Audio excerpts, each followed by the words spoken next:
Hi, my name is Carol Aronson, and I'm really excited to introduce Katherine Pakradouni to you tonight. She's going to give you her bio, so I just wanted to throw in a couple of personal notes here. I first met her when she was working at Theodore Payne, and she was a wonderful advisor on different plants and how they did in the garden. And she was also a home propagator.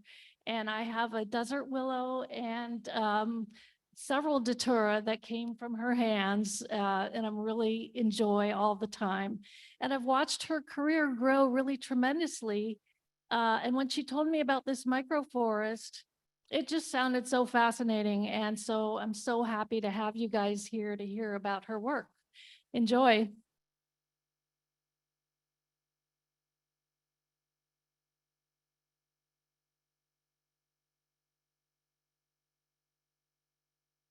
Hello, everybody. Can you all hear me? And the Zoomy people, can you all hear me? There's 86, 66 things in the Q&A already. Wow. Okay. We're not going to answer those right now. I had prepared this slideshow in PDF files, and my PDF reader at home allows me to advance the slides in a typical kind of PowerPointy type fashion. But this is not my laptop. And so I apologize. We're going to be doing a bit of a scrolling to get to advance the slides. So just a little bit of background on myself. I'm a native plant horticulturist, have been for the last 15-ish years. And I came to love native plants and their habitat producing benefits by way of chickens and dogs. And I will explain why in just a moment. But has anybody here ever had chickens? Raise your hand. Quite a few. That's awesome. So my family nicknamed our chickens Piranha of the Land because they would eat every single thing that was living within reach. That included anything green as well as any, bugs and animals. And so after having 8 chickens, which now saying that, I realize that it's probably illegal. Having 8 chickens, growing up with so many chickens, our yard was denuded of any vegetation except for our trees. And then having a bunch of rambunctious dogs running around and tearing up the yard, we pretty much just had dirt, nothing else, and then just trees. And so we had birds that would nest in our trees, and then they would fledge. So they'd come out of their nest and they learn to fly and how to get their food with the assistance of their mother. So don't take them to a wildlife rehabber when they're doing that. That's a normal part of their growth. But they would fledge, they would drop to the ground, they'd hop around and my dogs would kill them. And that happened year after year, and many a dead, dying bird in my hand and many a tear from me made me realize that something was greatly wrong with my yard and my landscape if it was that exclusionary and hostile to life. And so I ended up between those feelings and the kind of push to xeriscape our yards to make them a little bit more less water intensive. I ended up with a book about California native plants the name of the book escapes me, but it was something that I got mesmerized by. And on the back of the book, it had information about native plant nurseries, Theodore Payne being one of them. And I became obsessed with native plants and planting them in my yard. Since planting native plants in my yard, a whole new world of animal life and insects and birds and bees and all sorts of life came into my yard and really transformed my outlook about how to work with space and how to work with landscapes and how to bring back life that has been excluded. And since doing that, I never had a single bird die in my yard. So I wanted to do that for other people as well. I started to landscape friends and family's yards, realized there was a limitation with how much I could do as one person. And so got the great fortune of being able to work at the Theodore Payne Foundation for wildflowers and native plants for 4 years, where I got to assist, I will say, thousands of people in the sales yard. And so I learned so much through their questions, through their yards. I was able to answer lots of questions and learn from them and their troubleshoot problems for them. And I would say that was probably my best education in native plant horticulture, was those 4 years there. Now I also I also live near Griffith Park. And so I would always hike Griffith Park and appreciate Griffith Park and native plants. And there's a particular hiking trail called Vista de Valle. And as I would hike there with my dogs, I would look down and there was a defunct old city nursery in Griffith Park. It operated, it's almost gonna be 100 years old. And 50 years ago, it became defunct, but it was something that wasn't producing plants anymore. And I used to look in there and wish I could grow California native plants, collect seed from Griffith Park, plant them in Griffith Park. It was just, I kept saying it over and over in my head every time I passed by. And so as fate would have it, I would connect with a nonprofit called Grown in LA that was started by Kat Superfisky, and the goal was to catalyze native plant production in that nursery and also just throughout the city. Forgive me, I'm gonna take a swig of water. Please do.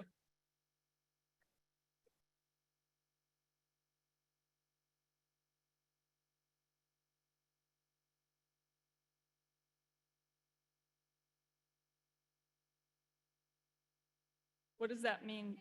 Okay. Oh, sorry. Okay. All right. So I had the great pleasure at that point to start with Kat Superfisky a new native plant nursery and start native plant production back at that facility in partnership with the Department of Recreation and Parks. And we started native plant production from seed, from Griffith Park plants, and started to supply them to park projects. So we worked in tandem with the local community group Friends of Griffith Park and Rec and Parks to do habitat restoration in one of our largest urban parks that didn't have that kind of a program yet, and really got to give back and create habitat for wildlife in this amazing park that I called, home in some ways. Unfortunately, that program ran out of funding, and I was lucky enough to get adopted by the LA Parks Foundation for a year, during which time I was able to design and install this microforest project, also in Griffith Park, also starting up a new nursery from the ground up, and like a little nursery program, designed this project and helped get it installed and maintained in the beginning.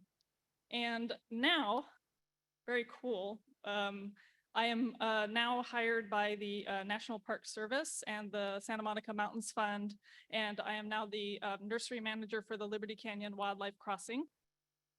Woohoo, yes.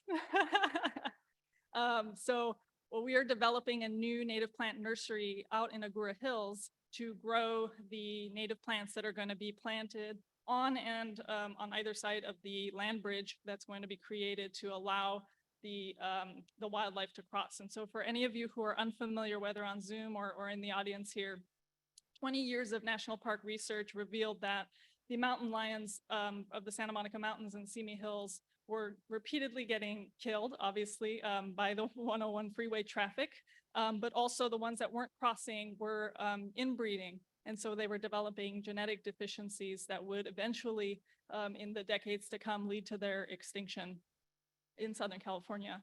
And so that was the big impetus for generating funding and attention to this wildlife crossing. And it got funded and it's underway and construction has begun. They're working on rerouting the utilities prior to building the bridge itself. And at the same time, I'm working to develop the nursery itself to get the infrastructure in place and be able to grow all the plants. I'm collecting seeds, going out in the Santa Monicas and collecting seeds of the native plants, and then for fall and winter sowing. And so we will be needing volunteers at some point, sooner rather than later, probably, to help me assemble 50 nursery tables.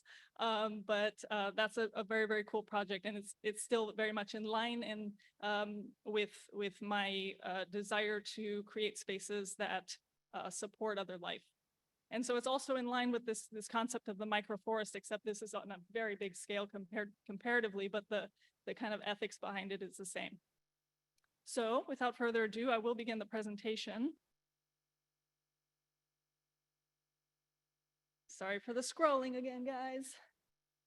So the microforest concept was developed by a Japanese ecologist and botanist by the name of Akira Miyawaki.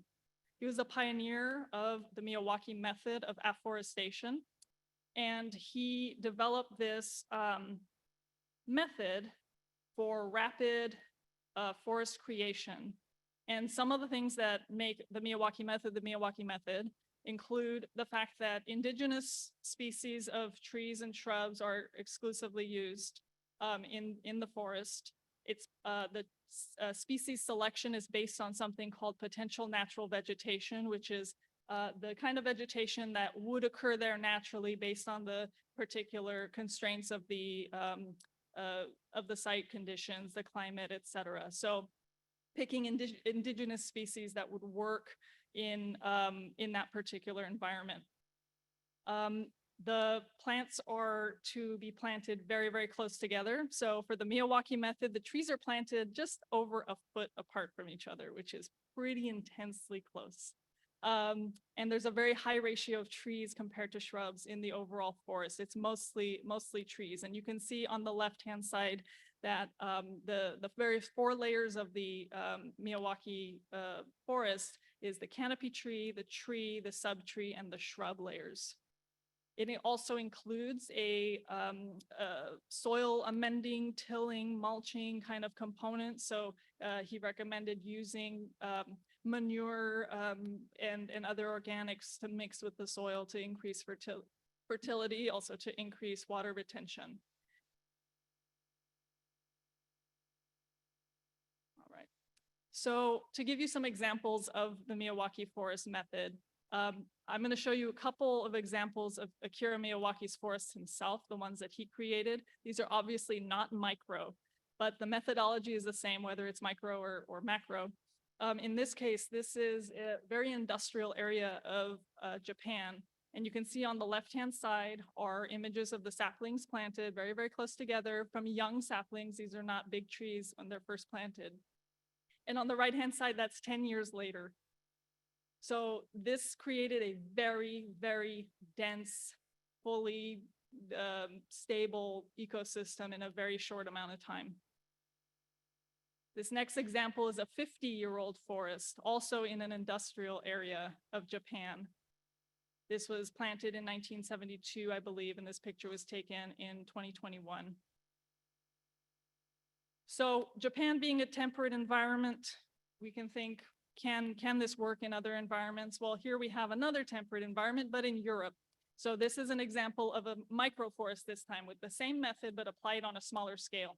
So this is a tiny forest in the Netherlands, and you can see it's bound by hardscape, but it itself is a really, really rich and diverse mini forest. It's not fully grown, obviously, but even in the short amount of time that it exists, it's really thriving and providing a lot of benefit.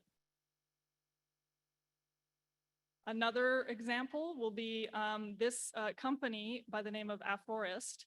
The gentleman by the name of Shubhendu Sharma created a business out of making these microforests all throughout India and other parts of the world as well. But so this one's in India, which we all know is a tropical climate, which is different than a temperate climate in the fact that it's so hot, but similar to a more temperate climate, it's has higher level of moisture. So this is still not comparable to, say, a Los Angeles or Mediterranean style microforest, but it gets there with the heat. And we can see that this methodology is very, very successful even in a tropical environment. So here we're a little bit closer to home. So this is Washington State. Mid-Washington State, this is the work of natural urban forests or forest maker Ethan Bryson. A lot of these examples are taken off of sugiproject.com, which is a project for making Miyawaki forests throughout the world. So he created this for the Wakama Nation in Washington. So this is on tribal land, and he specifically chose a plant palette that was going to provide the food and resources for the tribe to be able to use and steward in the years to come. So this was a really great kind of win-win scenario where not only are we generating habitat, we're improving the ecology, but this is also giving back to indigenous communities. So far, every example I've shared, and there have been many more, but most of the examples I've shared have all been in environments that take a lot more water or have naturally a lot more water. So what examples do we have for an environment that is pretty low in water, high in heat, definitely summer dry? So the first Mediterranean experiment was done in Sardinia, Italy. Sardinia, Italy, which is an island. So you can see from the little diagram, that little red dot, that's Sardinia. And so they tested the Miyawaki method using a site that they had very difficult time doing actual reforestation restoration. So it was repeatedly an unsuccessful site. And so they said, let's try this Miyawaki method and see if it's any better. And so they tested 2 plots, and they found that the Miyawaki method at the end still supported more, created more trees. There was more diversity than anything they had tried before. That said, it still had a very high mortality rate on the whole, 60%-ish on one plot and a little over 80% on another plot. But considering the Miyawaki method has plants every like 1 foot and is largely tree heavy versus shrub heavy, that mortality rate kind of makes sense. For me, it doesn't seem to be in keeping with the Mediterranean style kind of climate and habitat. And so for me, that reducing the mortality rate is something that was kind of important to me as I designed the first project in LA. Another very cool Mediterranean style project, or not style, but a Mediterranean climate project is done in Australia. And so this portion of Australia doesn't have the tall forests, but actually has bushland, which is probably similar to our shrublands and chaparral. And so this was done by forest maker Dr. Gray Coupland with the Harry Butler Institute. She sent these photos. We've been a little bit in communication because we did these projects around the same time. And she shared these photos with me. And you can see after 1 year, the image on the right, the plants have grown quite a bit. They're very, very dense. And she's also doing a lot of really great experimentation with regards to carbon sequestration, how much carbon is being stored in the ground for this kind of microforest versus the native bushland versus a conventional landscape, et cetera. And so she's doing a lot of scientific experimentation that is being peer reviewed and will be available to the public soon. And so now we're at the project in LA, and it's actually like right on the border of like LA, Burbank, Glendale, because it's at the Betty Davis picnic area in Griffith Park. This project is managed by the LA Parks Foundation. It was sponsored by the Hancock Park Garden Club. Without them, this project would not have been created. And this is the first example or test of this method in the LA area. And so you can see this is the site. It was approved by the Department of Recreation and Parks. We walked the site and figured out that this is a really good opportunity because it was in an unirrigated portion of this otherwise grassy tree and grass conventional kind of a park. And so this was kind of just this mulched area out of the way that wasn't going to receive lawn irrigation. And so it would make a good, and it was also in the full sun. So it would make a good test site. If you look big picture, bird's eye view here, that arrow is pointing to where the site is. The LA River is very, very close. Across the LA River is Griffith Park. And so using the potential natural vegetation strategy to figure out what species should be in this microforest, one might think, oh, it's right by the river. Maybe we do a riparian woodland or riparian plant palette. And if the river had not been channelized, if it had not been encased in concrete, that would have been the natural kind of plant palette that we would have gone with. But unfortunately, the river was encased in concrete, and the likelihood of any kind of overflow or spillage going into the Betty Davis picnic area is slim to none, barring a catastrophic event. And so it made a lot more sense to look a little bit farther away from the LA River over across to Griffith Park into the more hilly parts of Griffith Park for a more appropriate dryland kind of plant palette. This is what, by the way, a beautiful riparian forest woodland might have looked like. So dominated by willows, maybe cottonwoods, sycamores. Very, very beautiful. And this is equally beautiful in a different way. So this is our shrub-dominated chaparral across the river, not exactly across the river, but a very nice section of chaparral that I took a picture of to give you an impression. Much of LA is covered by shrubs, not trees. And so having a higher presence of shrubs in the forest and a little bit more of an emphasis on that and a respect for that was something that I wanted to make sure to incorporate into our microforest. However, we do have treed areas. So what are our treed areas in drier environments that aren't riparian? They are our oak woodlands or oak forest. Oak forest being that the trees are just really close and woodland slightly farther, savanna slightly farther. So we're using the forest in a little bit more of a casual way. And so the oak forests are really where I turn to see what is natural and what might not be natural.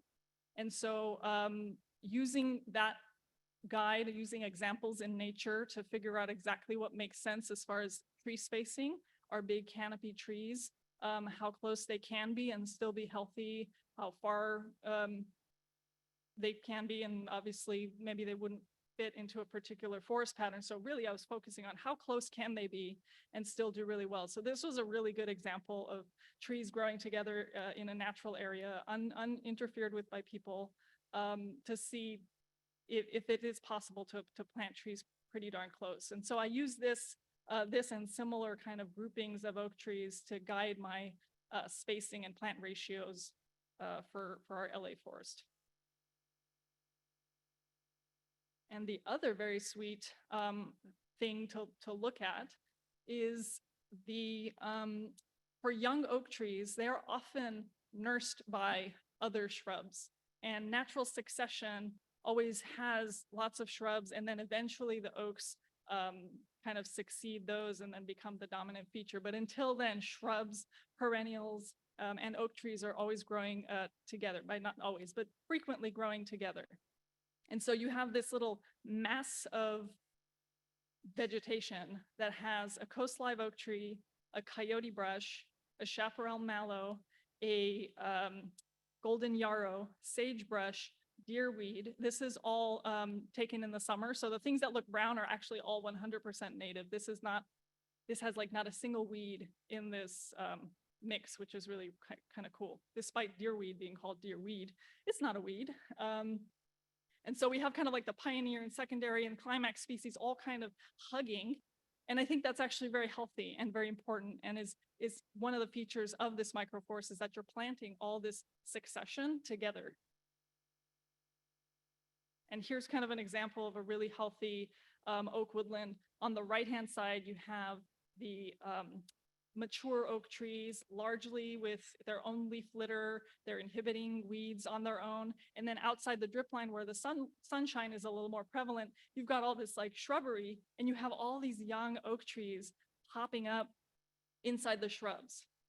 So they're starting to recruit new trees, which is a ripple effect of growing this forest. It's growing its own forest. It's not something that people have to intervene about.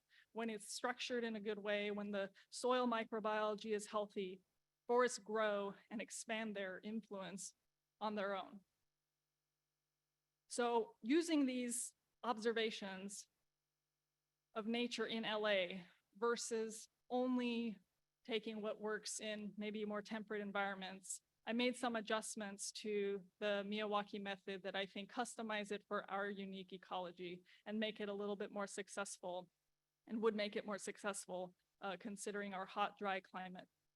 And so the indigenous trees and shrubs being the ones that we go with is still the same as the regular Miyawaki method. Instead of about 1 foot between plants, I've expanded that to be about 2.5 feet between plants.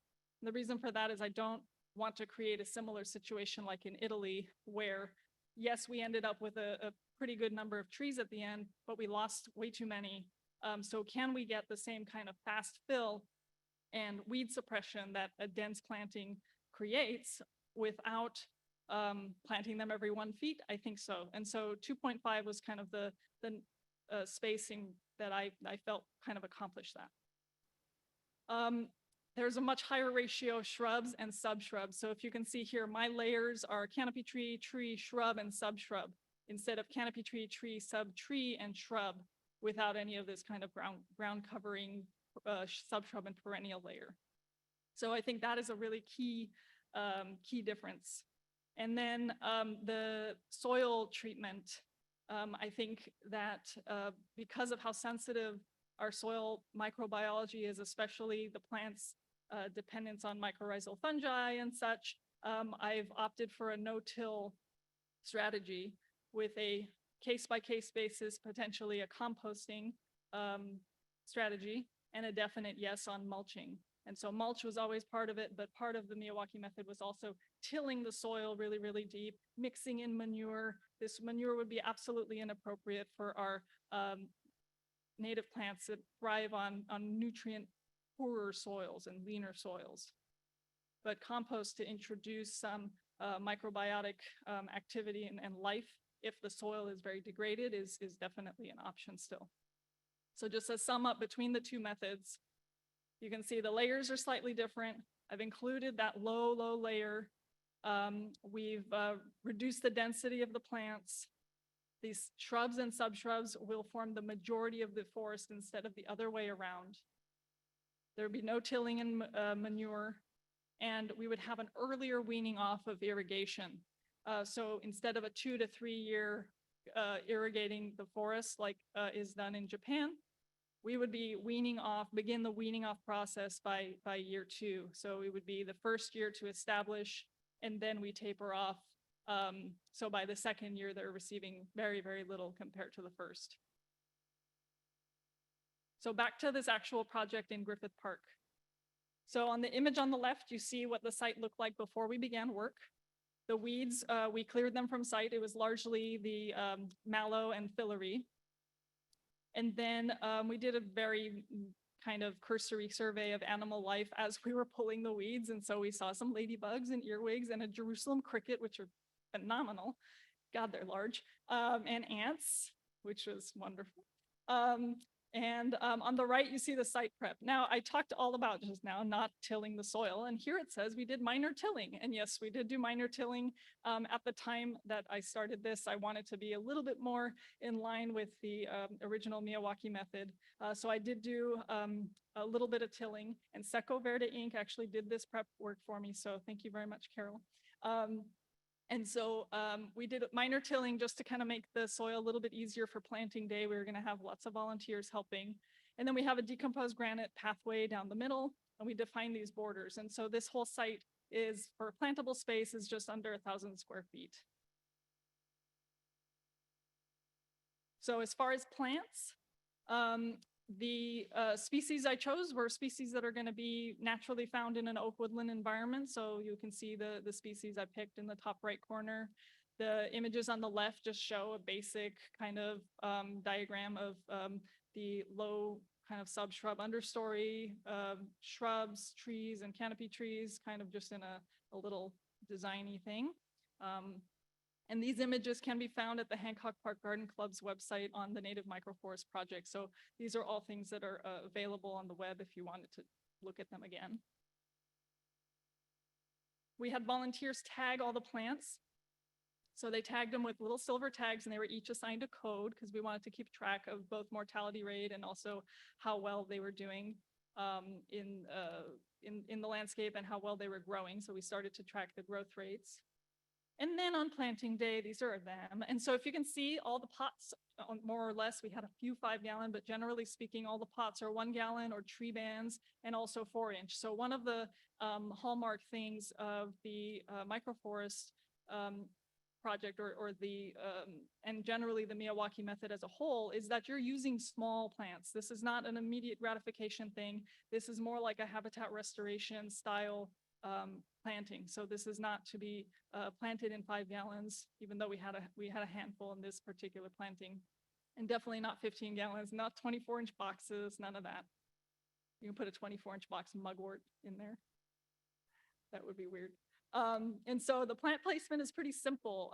Instead of, when you have plants every 2.5 feet, it gets a little crazy, especially if you have a larger forest you're going to plant. It would get crazy to plot that all on paper. So the beauty about this particular method is that you don't do any of that.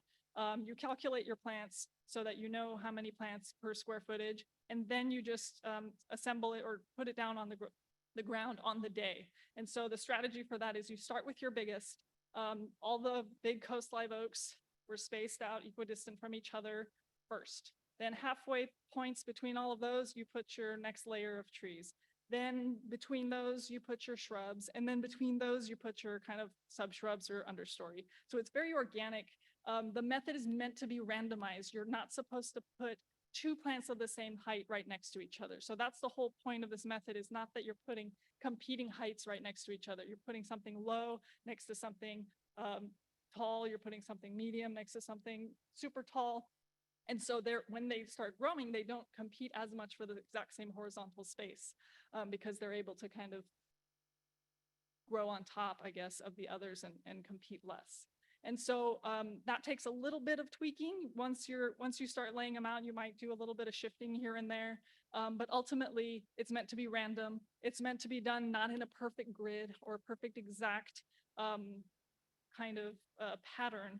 And in fact, Akira Miyawaki himself used to employ children to do this particular plant placement because they just naturally are not super perfectionist-y or like, I don't know, neurotic like adults can be.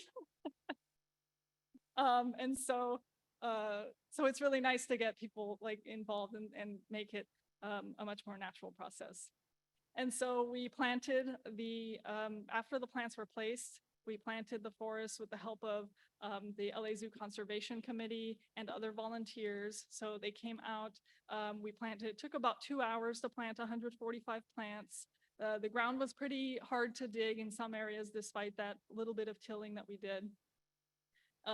Shout out to William Hallstrom for some of these awesome photos, including this one, and especially this one, because aside from this very cool action shot of this guy digging a hole, right behind it, he caught a high five right in the right moment. That was awesome. And so this was a fantastic planting day that we had. And so after all the planting was done, we did a nice mulching. This mulch was supplied by Rec and Parks and from the Griffith Park kind of mulching yard. And so this is all just local trees and such. So it was nice and clean. It didn't have to be moved very far. And so that was really, really great. And it was wonderful to have their help and collaboration. And then after the mulching was done, it was time for watering. So I watered the forest while people were still, finalizing. And then I stayed another like almost 2 hours and really, really saturated the area. So that's one thing that a lot of people sometimes they go, this is a drought tolerant plant. It doesn't need water. You cannot be too light on the watering, especially the very first planting or the very first day. There's no amount of water you can put on the plants the first time you plant them that is excessive. It is as the plants get established, then you start becoming excessive. But this very first time is really, really important to not only saturate the root ball of the plant, but all the surrounding soil. You want to get them off to a very, very good start. And so I spent a good, 2 hours at least after everybody had left to make sure that it got that good start. Aw, everybody say aw. Thank you. If you're on Zoom and you can't hear them all say aw, you guys have to say aw too anyway. Okay. So this is 1 month of growth, which is adorable because this little mugwort in the front already shot off a flower. And those were grown from 4-inch pots. So 2 months after that, we had a wonderful first kind of measuring, monitoring, and weeding event with the Conservation Committee. And so we did some measuring of the plants. There was tons of weeds, unfortunately. The first flush of weeds was pretty intense. And then there was a nice iNaturalist workshop where everybody kind of downloaded the iNaturalist app on their phone if they didn't already have it. If you guys don't have it, please, I recommend it. And they started taking pictures of the various forms of life that they saw in the forest. And so we got lots of really good images. Some things, obviously, when people are around, fly away, but we still got some nice shots of things. So after the weeding was done, this is 3 months old. Thank you. Okay. And okay, this next one is not an aw. You have to do the appropriate sound. 11 months. Wonderful. Okay, so this is at 11 months. This is just under a year. This was taken last May. And you can see the elderberry went nuts. They have flowers on them. The mugwort went nuts. All the plants went nuts. Everybody's really, really, really happy. They're doing an excellent job.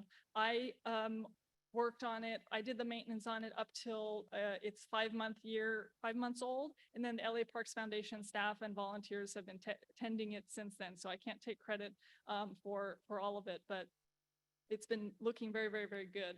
And so another shot of it at 11 months. Ooh, even greener looking because of the sunlight, the way it is. We also had some volunteer plants pop up. And so in the foreground, you can see there's Sacred Datura right here, looking beautiful.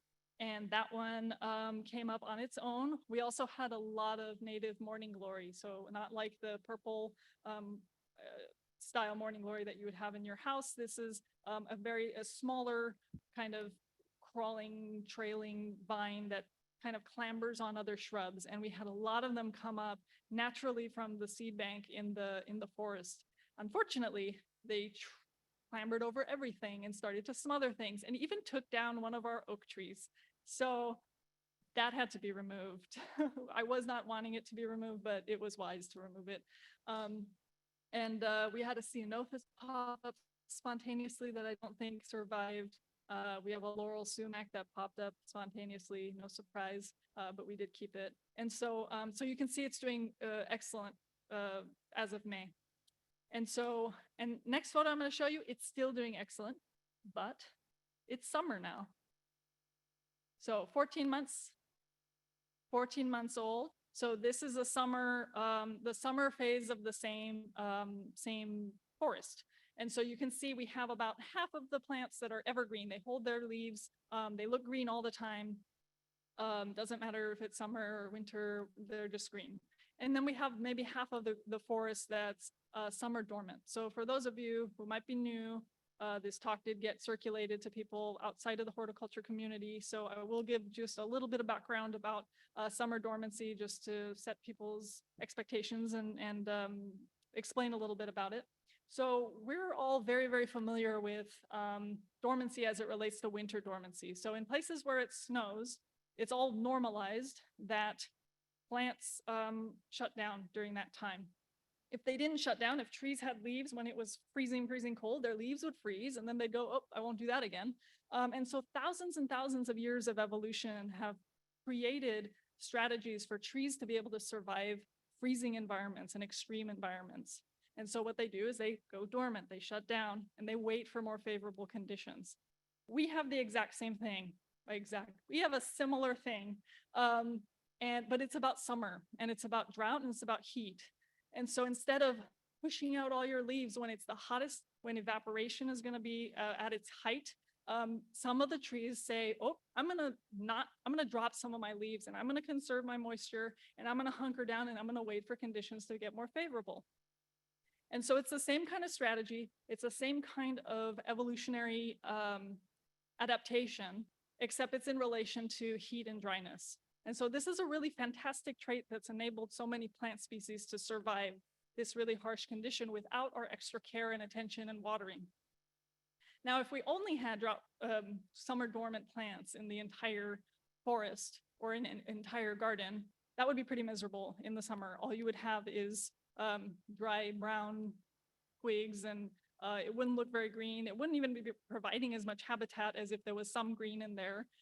It wouldn't be photosynthesizing as much. So there's definite benefit to balancing some of those species with the ones that are more evergreen.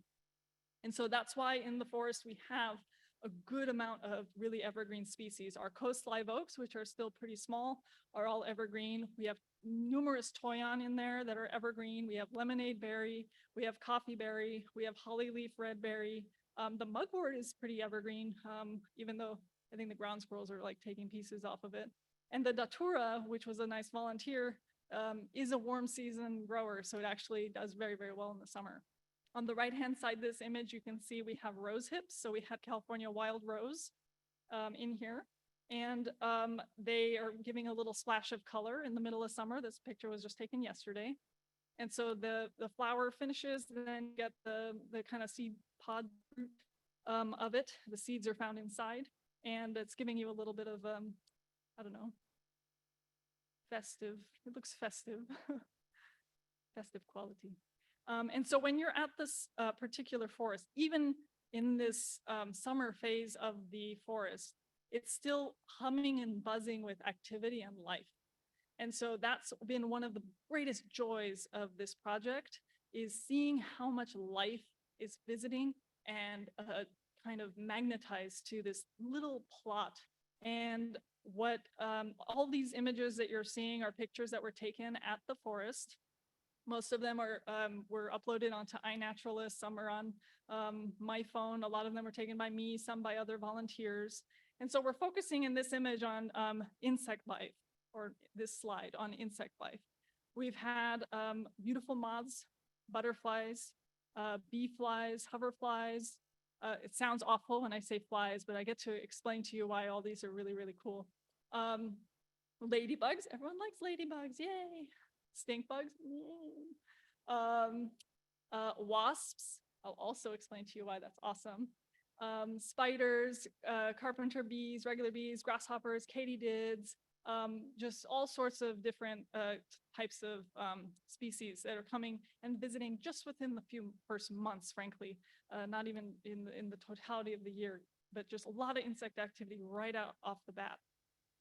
And so one of the cool things is wasps, and I will tell you why they're cool. Most people understand that bees are important.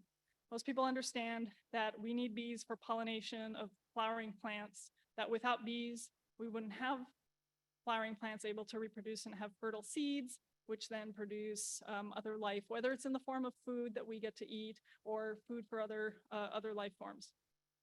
We often forget how cool wasps are because we think somehow they're not like bees. But wasps are bees with the added benefit of being pest managers. They have an added benefit of hunting and parasitizing, in many cases, other insects that can become a problem in your landscape. So for instance, there are parasitoid wasps that will lay eggs inside the bodies of aphids, and their eggs will hatch inside the aphid body, and then they will eat the aphid from the inside out, and they will leave behind a shell of nothing. That's wonderful. That's a magical thing that happens. And you know why most people don't get to see that? Is because they spray their plants the second they see an aphid, or they freak out the second they see an aphid, and they say, I have to intervene, I better stop this, it's an infestation. And so if you don't intervene, what happens is the natural predators of whatever pest you have in your garden is going to see the buffet. They have to see the buffet, otherwise they can't come. So if you spray and like nip it in the bud, they don't see the buffet. And then you have to do this year after year after year after year. So let them see the buffet, then they will come, they will take care of the issue for you. It'll look a little ugly for a little while because you have to leave the aphids there for a bit, but then little by little, you'll start to see what was aphids turns into these little like bronzy gray shells with a little hole in them, because that's where the little guy escaped after he ate the insides of the aphids. Very, very cool. And wasps can do that with other larvae, so they can do that with beetle larvae. They sometimes will take, katydids and other bugs and, feed them to their young.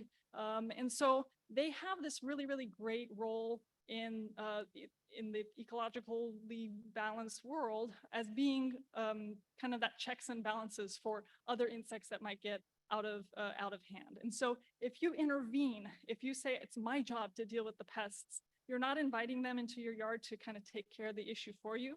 You're not allowing that equilibrium and that kind of checks and balances to take a hold in your space. And you could be conceivably spraying the eggs or the larvae of the insect predators. Another insect predator is these guys, the hoverflies and the bee flies. Oh, that's my alarm. I have 15 more minutes. Forgive me. All right. We're actually on good. We're doing good. So the hoverflies, serpent flies, the flower flies, they come with different kinds of names. What they do is they also look for aphids on plants. They will lay their eggs on those plants. Those eggs will hatch, and then something that looks a little bit like a caterpillar will start just munching on all the aphids. If you look at that and go, caterpillars and aphids on my plants, and spray it, you're again killing the pest managers. You are killing the natural predators.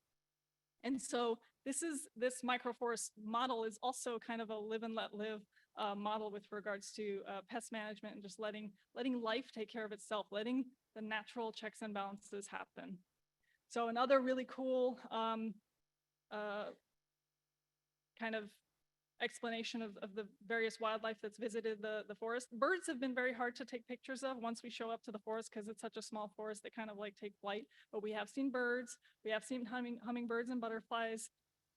And then we've also had western fence lizards. And western fence lizards doesn't sound very exciting. It's not like, oh my gosh, that's so rare a species in LA. It's definitely not rare. It's a pretty ubiquitous species. However, within the first few months of the forest having been planted, they were already reproducing in it. They had already laid clutches of eggs inside the forest and had babies burgeoning out of the forest, and they've continued to do it. So not only have they said, oh, this is a site that has my food, this is a place that has enough protection and the qualities that I could lay eggs here and have my young be safe. And so that's something that's missing from a lot of landscapes. We have big trees, we have lawns, we have big trees, we have sidewalks, we have big trees, and we have some other hardscape or some other surface where an animal cannot take refuge enough to be able to feel comfortable reproducing itself. So it is not enough to say, I have habitat for the adults of a species, but I can't generate habitat for their young. That will guarantee not being able to regenerate these lives and enabling them to have, future generations. There's also something to be said for birds. We often think birds nest in trees. They do, but there are also shrub nesters and there are also ground nesters. So when we just think about trees, nothing else trees, lawn trees, hardscape, we're excluding a lot of wildlife as well. So this is a nice model to create kind of a refuge and a safe space so that animals can complete their entire life cycle. The other animal, so now we've had insects, we've had lizards, and now we're at small mammals. And so just in 1 year, we've already attracted small mammals, which would then be the prey for larger mammals. So we've had this whole food chain already being supported by this less than 1,000 square foot space. Ground squirrels, these are a native squirrel. This is not the eastern fox squirrel, but they can be a little bit pesky. They create big burrows. And so they did cause a little bit of landscape damage in the forest. They created their burrows, their holes. A couple plants probably died because of their introduction into the forest. But the other benefit, we often talk about kind of interdependence of different animals and that interaction that they have. So on the right-hand side, we have the western toad. Apologies for it being a blurry image. This is a young western toad. I just took a picture of it yesterday in the forest. So this toad came from the LA River, and the deputy director of the LA Parks Foundation said he counted 7 at once on one day when he was watering. So they came from the LA River, and they have been living in the burrows of the ground squirrels. So toads require a safe place to get away from the heat. And so If they came out of the LA River and we didn't have this forest and there were no other ground squirrel habitat or any other kind of habitat, they would easily just be hopping along on the grass at the park and then get mowed by the lawnmower and we'd be done. But instead they have this refuge. And so a nice little kind of overview of their travels. They came from this space, this beautiful river. It will be beautiful. This is not a bad part of the river, actually. This is a nice part of the river. So they came from this river, from little tadpoles, and they developed their little legs, and they hopped up this concrete embankment, and they crossed this concrete walking path, and they hopped down this dirt embankment, and they crossed this horse trail, and they went to this tiny little circle of a space. It was really cute because Google Earth caught the microforest right before it was planted. So you can see the little pathway running through, which is adorable.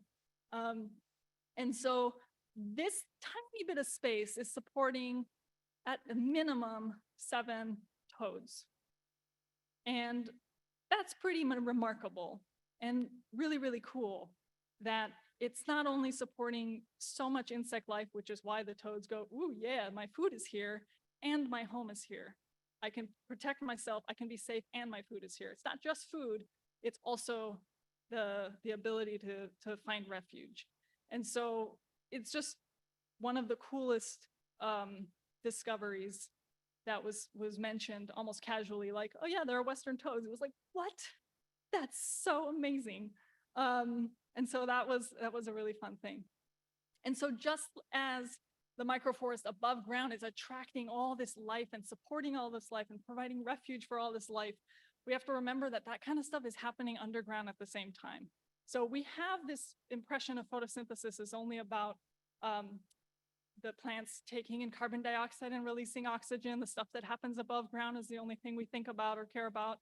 But underground, part of the photosynthetic process is that the roots are exuding sugars to attract the beneficial microbes, bacteria and fungi and such, that are going to help them process nutrients and make them bioavailable to the roots. So they're actually soliciting microbiotic activity in the form of bacteria and fungi and starting that whole food web as well underground.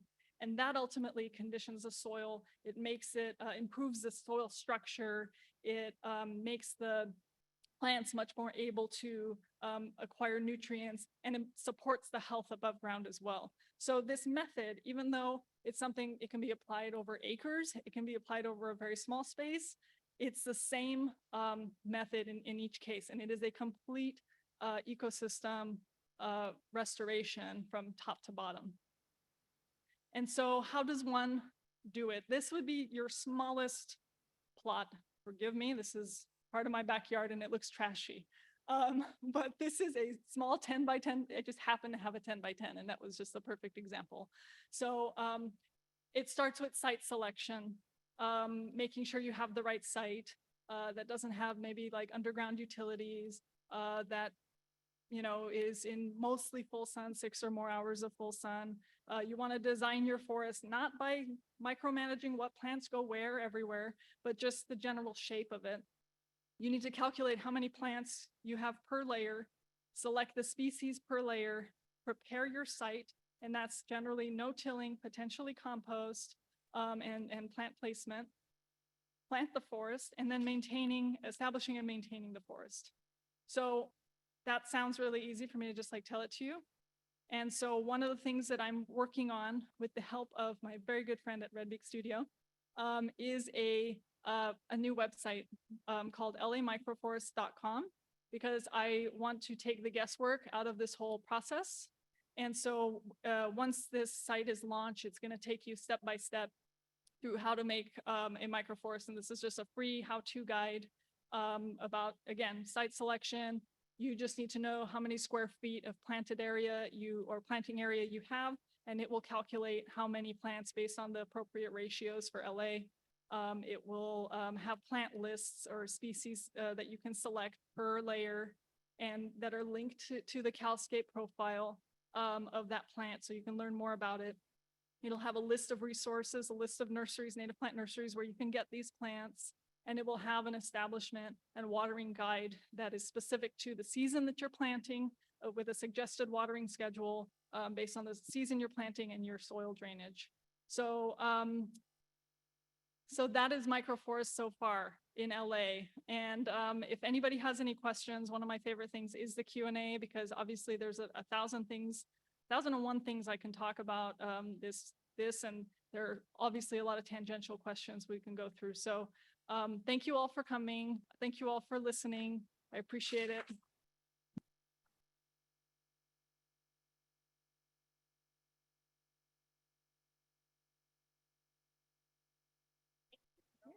We're going to have you stay to do questions. We're just going to break in real quickly to do we're going to have Katherine stay to do questions. I just want to break in real quickly to do our 2 door prizes. We'll do the people that are here first while Alexis is getting ready. John, can you pick a number between 1 and 69? 6. And Pat will look up the 6th person on our list. Peggy. Peggy Wu? Okay. Congratulations. You're going to win a great book.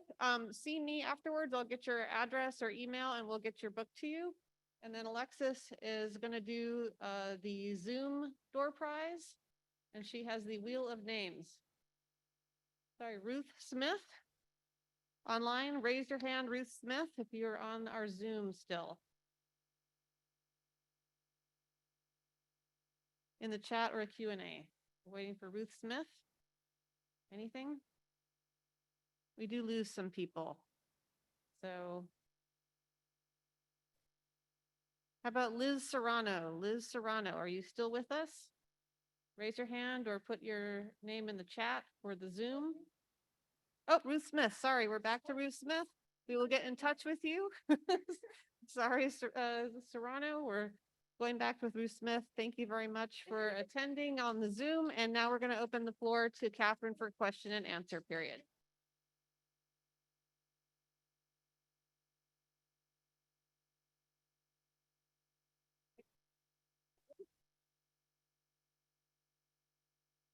I will mention that right now. These are plants. I grew most of them. And they're all locally sourced plants. So from seed, from the local hillsides and such. We have a elderberry. No, that's not an elderberry. That's an Engelmann oak. It also starts with an E. We have 2 Southern California black walnuts. We have 1 Russo Vada, which is sugar bush. That one was from a project I did not need it for, and that was actually from Theodore Payne, but the other ones I did grow. And also a bunch of mugwort that is trying to burst out of these pots. And so I know that I don't have the space for these, and these came from my, most of them came from my backyard nursery. So I would like to offer those as giveaways too, but I'm wondering if we should do Q&A first. Okay. If anyone's interested, well, we have Q&A already. Oh, okay, let's line. Anyone who has a question can line up here, and I'm gonna use this microphone to talk really loud in your face. Okay, then while you're lining up, we'll start with some online questions. Okay. What if you live in a more urban area? How would you know the soil is healthy enough to plant in? Would you need to replace some of it in case anything would be contaminated by construction? So with regards to soil health, I think a very good indicator is what's happening above ground to know what's happening below ground. So a good question would be, is life at all being supported above ground? Meaning even are weeds able to grow on that site? If you have like abundant weeds, usually I think it's a good enough site to just plant straight inside and then have your mulch layer. And then over time, the plants will themselves recruit the beneficials that they need.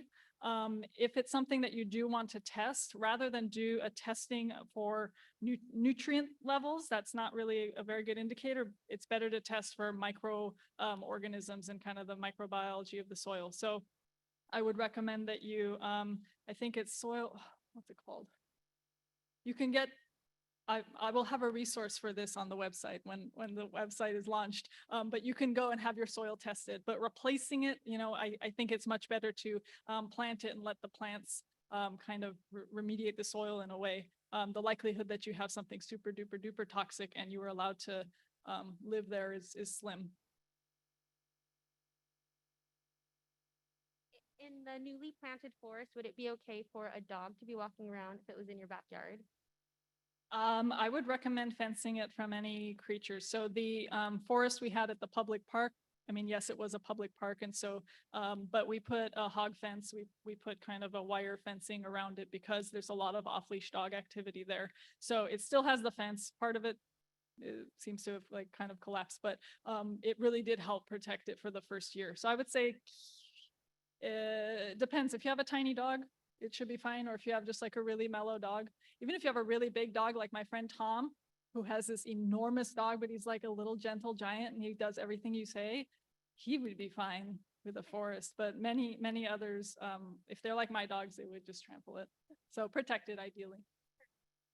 Are there any modifications for sloping land or anything like that? Yeah, slopes are a little bit more challenging.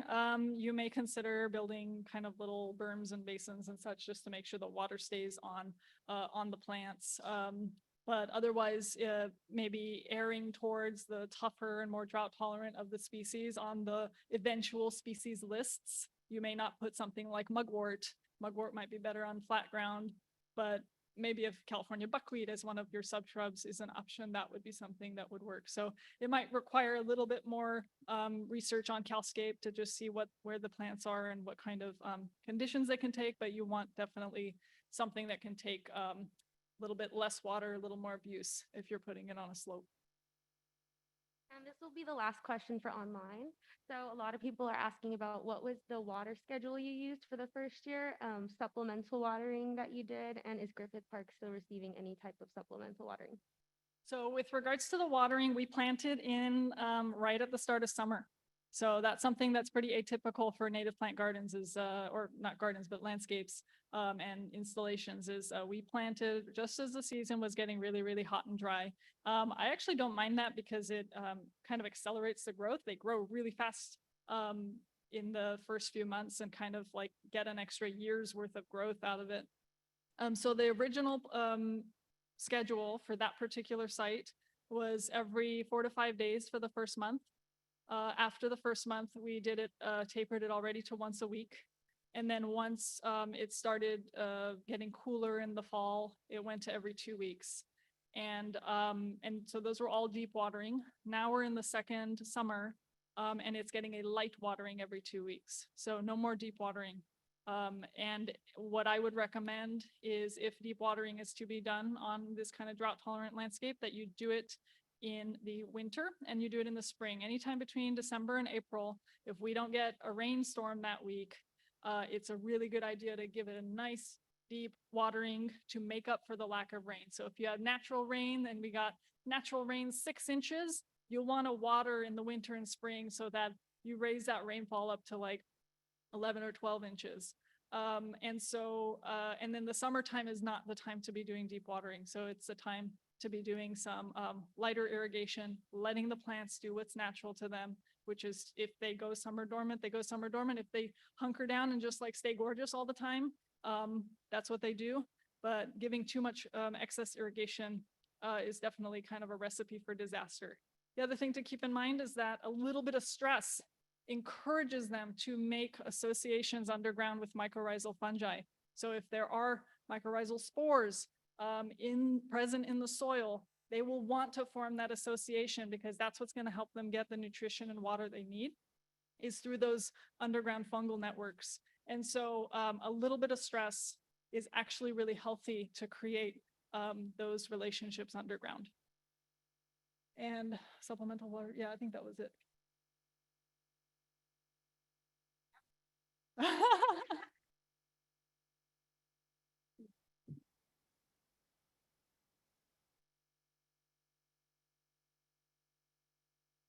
First of all, this is a fantastic presentation. Thank you. A little bit more about the site prep. you said that you did a lot of pulling of weeds by hand. Was that just a one and done, or did you do that several times before you actually started planting? So as far as the site prep, we did one big push of weeding. So that was the main push of weeding. And then I did one more watering in, or a few more waterings in, to see. We actually left it, I would say, like fallow for a few months because we had some coordination issues and couldn't get it planted in time. So during that time, another set of weeds came up, but not extreme. So we went back in and did a secondary weeding on that. We did, a little bit of tilling. The tilling kind of helped deal with the weeds that were in the periphery, because we had done most of the weeds in the center, but couldn't tackle it all with just human hands. And so some of that tilling was more to take up some of the weeds. So ideally it would all be hand weeded. Conceivably you could prep the site far in advance where you do like a heavy smothering. So you can like mow it, chop it down real low and then smother it with a lot of mulch.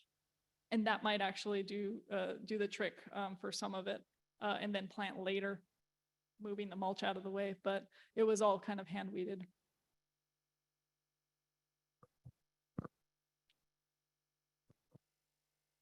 Hi. I have 5 questions, but if that's not okay, okay. Number 1, can I plant a coast live oak in my modest front yard or on the median between the sidewalk and the street? And if you don't know, how can I find this out via the city? We have someone from the city who can like directly answer that question, but I will answer what I know. If you have a modest front yard, I say a 10 by 10 is the minimum size you need for one coast live oak. However, you don't want it right up against your house. So I would say in a non-fire environment, you would want to give at least 10 feet before your forest starts. So if you had that ability to do that, that would be ideal. Alternatively, the median requires a permit from the city to have a tree on it. Coast live oak is a fantastic keystone species. So once you get permission from the city, you can plant one, but there are certain restrictions with regards to what's shrubbery. So I believe the height can't exceed 3 feet, but the Streets LA website might have a little bit more information with that. So you may consider a modified forest where you have your kind of sub-shrub level and just the tree and not have the taller shrubs and other trees involved. It would be not like a full microforest, but you'd be like 80% there. You do to make, yes, technically you do, but what you might consider is just a native landscape, right? So what we're talking about is a microforest that has to have all these layers and has to include these trees because it's called a forest. But you might just consider native landscape design. And you can pick lower species and that are going to be a little bit more appropriate for a more modest front yard, and maybe some ground cover species and such. But that would be a really great, compromise, is that it's not that you're going with the microforest, but you're going to do something very similar with drought tolerant plants that behave in the same way, but you're going to stick to stuff that's small. So that's where a trip to Theodore Payne, and you get your native plants and you stick to smaller species. You still attract a lot of wildlife, but you're not including the really big species. Yes, and if Stephen Dupre is still here, Stephen, anything I missed?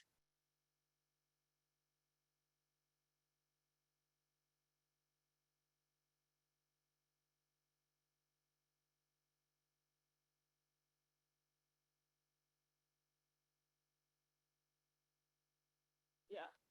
And then also with Parkway, you also want to make sure you have a convenience strip so that anybody who's like able to, or people can get out of their cars. So there's limitations with a Parkway for sure, but you can get a permit to plant a coast live oak. Sorry, I'm not using my mic. You can get a permit to plant a coast live oak, which would be a fantastic, just kind of, ecologically supportive tree. Yes. Okay, you got for a 10-foot Parkway minimum, even though we're disagreeing on that.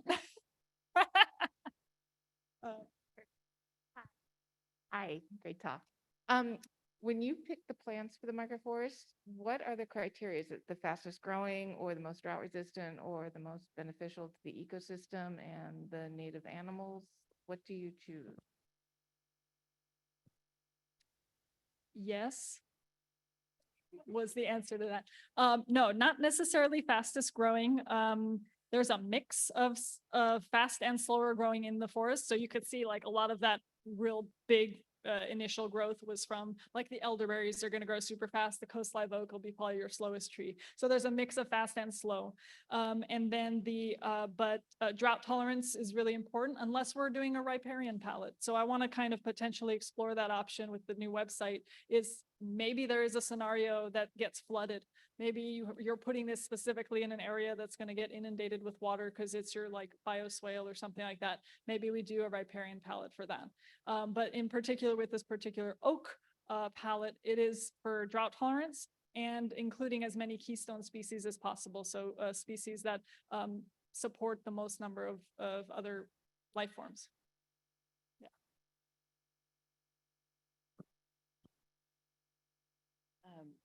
Can these microforest plants be used in areas with some existing vegetation or shrubs, or if there's one oak already there? I was just wondering about the horizontal and the competition for light in relationship to some existing.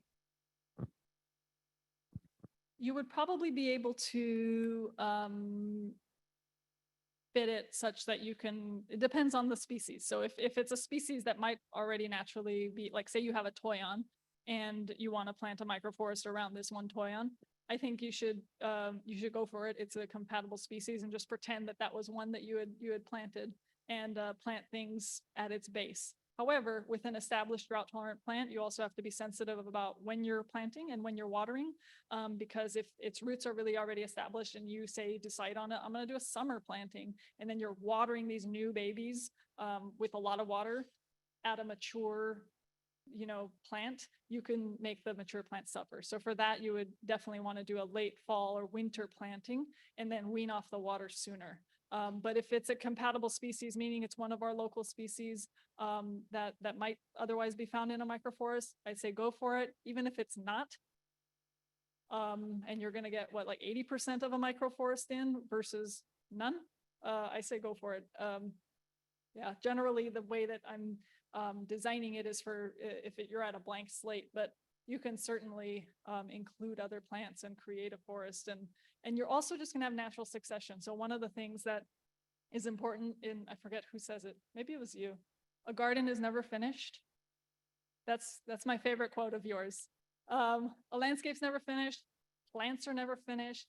They're always growing and changing, dying, new ones coming, succeeding, even like natural death, like, oh, now I'm overshaded.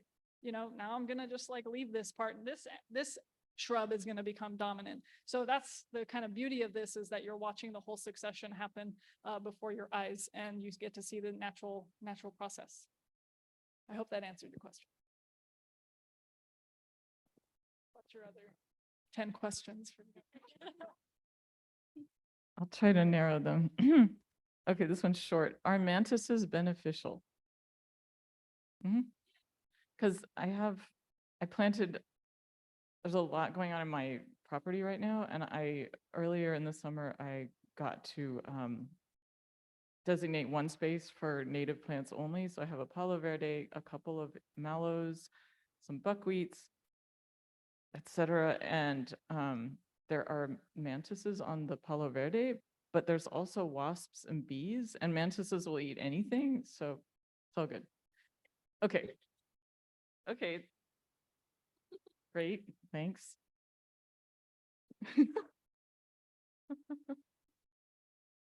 Cool. And then part of my front yard is mature fruit trees. And then part of it is nothing, which is the part that I'm considering doing like a native, I'll for sure plant native plants, but the microforest idea is really interesting.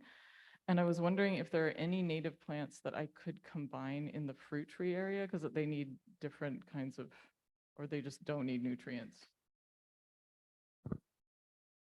You can definitely do native landscaping in concert with fruit trees. It wouldn't be in this conventional microforest context, but it would be in a wonderful native landscape context. And so if they're mature fruit trees that are not being irrigated supplementally, you can do a lot of the same species that would normally be in the subshrub category. And so, yeah, you can make a billowing kind of bushy ground cover pollinator habitat. Planting native plants that attract pollinators and support pollinators is fantastic for fruit trees and also veggie gardens. So 100% it's compatible. You're just going to not be doing the microforest in the conventional sense of making it so that it's eventually turning into an oak woodland. You can just integrate a lot of the same plants that would normally go in the subshrub kind of category. So your buckwheats would be fantastic. You can put mugwort down there, yeah. If you want, I can keep going. How do I plant an oak seedling without killing it? Because there are little volunteers cropping up in places that are not convenient for me. And I've tried 2 times to transplant them and I haven't succeeded. So the challenge with oak seedlings, once they get their tap roots down, usually even if their top growth is like 2 inches, their root is like 1.5 feet. So it's very, very hard to transplant an oak seedling successfully. I would say you would have to get as much of the soil that's attached to that root out as possible, and then just like transplant the whole block of soil into the new space.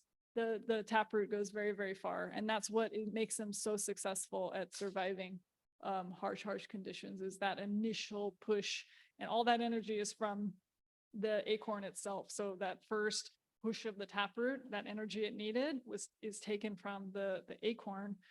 Then that kind of shrivels up. They develop a little sprout, and then photosynthesis gives them the kind of energy. So their first point of life is to screw down into the soil as hard as they can. So it's very hard to remove them, and it's not impossible. You just have to get it really early, and you have to take as much of the soil with it as possible. Oh, good, yeah. You have to give it to somebody.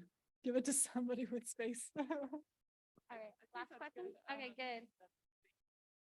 All right, thank you so much, Catherine.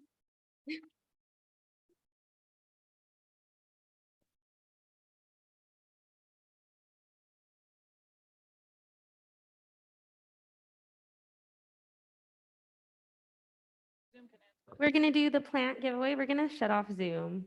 Bye, everyone. Thank you.